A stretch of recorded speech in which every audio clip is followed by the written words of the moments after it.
স্বাধীনতার ঘোষক শহীদ রাষ্ট্রপতি জিয়াউর রহমানের ৪৪তম শাহাদত বার্ষিকী উপলক্ষে বন্দর সিএনজি স্ট্যান্ড শ্রমিক কল্যাণ সমবায় সমিতির উদ্যোগে দোয়া, মিলাদ মাহফিল ও রান্না করা খাবার বিতরণ করা হয়েছে।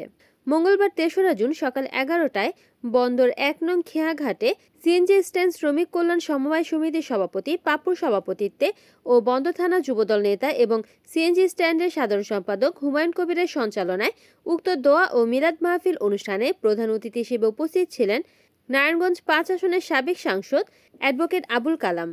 বিশেষ আলোচক হিসেবে উপস্থিত ছিলেন নাসিক ২৩ নং ওয়ার্ডের সাবেক কাউন্সিলর ও নারায়ণগঞ্জ মহানগর বিএনপির যুগ্ম আহ্বায়ক আবুল কাউসার আশা।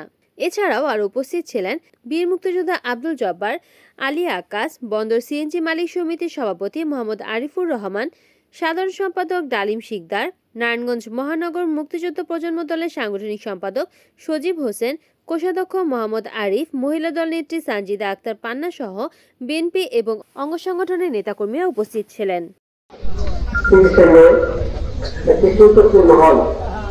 এই দেশের স্বাধীনতার পূর্ণ সন্তান, স্বাধীনতার মহান ঘোষক, বহুদলীয় গণতন্ত্রের প্রবর্তক, বাংলাদেশ জাতীয়তাবাদী দলের প্রতিষ্ঠাতা শহীদ রাষ্ট্রপতি জিয়াউর রহমান ওনার শাহাদত বার্ষিকী আসছে। অনেকে মৃত্যু বার্ষিকী বলেন, কিন্তু আমি এটা বলি শাহাদত বার্ষিকী, যেহেতু শহীদ হয়েছেন। এবং এই শাহাদত বরণের সমিতির নেতৃত্বে রয়েছে এই ষড়যন্ত্র। আজকে আমরা এই দীর্ঘ ২০২৫ এসেও কিন্তু আমরা সেই দেশের সার্বভৌমত্ব নিয়ে আমরা দুশ্চিন্তায় করতে, কারণ বিদেশি অপশক্তির দ্বারা সেদিন যে দীর্ঘ হত্যাকাণ্ড সংঘটিত হয়েছিল, আজকে দেশের জনগণের সার্বভৌমত্ব যুদ্ধ করার জন্য কিন্তু রাজনীতিকে বিকট পথে সংজ্ঞায়িত করার জন্য সচেষ্ট রয়েছে একটি মহল। আর সামনে তাদের যে একটা নির্বাচন আসতে যাচ্ছে, নির্বাচনের সময় কিন্তু দেখা যায় এটা একটা মৌসুমী সময়। তাহলে এই মৌসুমী সময়তে মৌসুম ফল যেরকম উঠলে সুস্বাদু লাগে, এরকম মৌসুম সময় আসলে নির্বাচনের সময় আসলে করে অনেকেই সাত জায়গায় নির্বাচন সমাজে প্রতিনিধিত্ব করার জন্য।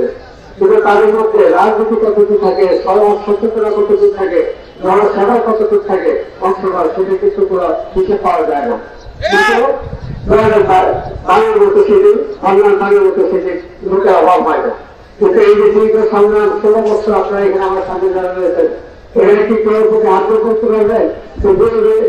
আপনি কখন করতে পারছেন, ব্যবসা করতে পারছেন।